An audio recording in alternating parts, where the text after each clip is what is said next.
ওয়াশিংটনের সরাসরি সামরিক হুমকি এবং মধ্যপ্রাচ্যে মার্কিন নৌবহরের শক্তি প্রদর্শনের মধ্যেই যুদ্ধের প্রস্তুতি নিচ্ছে ইরান। সম্ভাব্য যে কোনো আগ্রাসনের জবাবে কঠোর প্রতিক্রিয়া জানাতে প্রস্তুত তেহরান।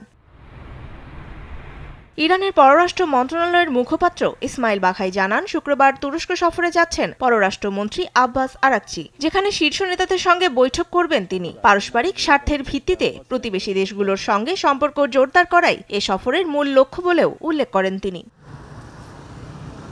তবে কূটনৈতিক তৎপরতার পাশাপাশি বাড়ছে সামরিক উত্তেজনাও। ইউএসএ আব্রাহাম লিঙ্কন বিমানবাহী রণতরীর নেতৃত্বে এক বিশাল মার্কিন নৌবহর ইরানের উপকূলবর্তী অঞ্চলের দিকে অগ্রসর হচ্ছে। মার্কিন যুদ্ধমন্ত্রী পিট হেগসেতের মতে, যে সিদ্ধান্তই আসুক না কেন তা বাস্তবায়নে মার্কিন বাহিনী সম্পূর্ণ প্রস্তুত।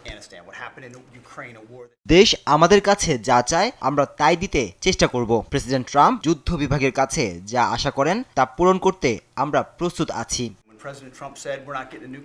এদিকে একের পর এক কঠোর বার্তা দিচ্ছেন তেহরানের শীর্ষ নেতারাও। বৃহস্পতিবার ইরানি সেনাবাহিনী জানায় 1000 নতুন ড্রোন বাহিনীতে যুক্ত হয়েছে, যেগুলো ইসরায়েল ও আশপাশের এলাকায় স্থল, আকাশ ও সমুদ্রের স্থির ও চলমান লক্ষ্যবস্তুতে ব্যালিস্টিক ও ক্রুজ ক্ষেপণাস্ত্র হামলা চালাতে সক্ষম।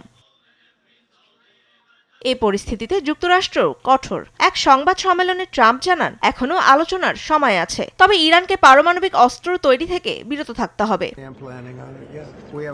আমি খুশি হব যদি ইরানের দিকে ধেয়ে যাওয়া বিশাল নৌবহর ব্যবহার করতে না হয়। আলোচনার পরিকল্পনা চলছে, তবে প্রথম শর্ত হলো তাদের পারমাণবিক অস্ত্র তৈরি বন্ধ করতে হবে। এদিকে সম্ভাব্য যুদ্ধ পরিস্থিতি মোকাবিলায় ইরানি কর্তৃপক্ষ প্রদেশগুলোতে প্রস্তুতি আরও জোরদার করেছে। যুদ্ধ শুরু হলে সীমান্তবর্তী প্রদেশগুলোতে জরুরি খাদ্য ও প্রয়োজনীয় সামগ্রী সরবরাহে জরুরি ক্ষমতা দেয়া হয়েছে গভর্নরদের। তনিমা ইসলাম, নিউজ ডেস্ক, দেশ টিভি।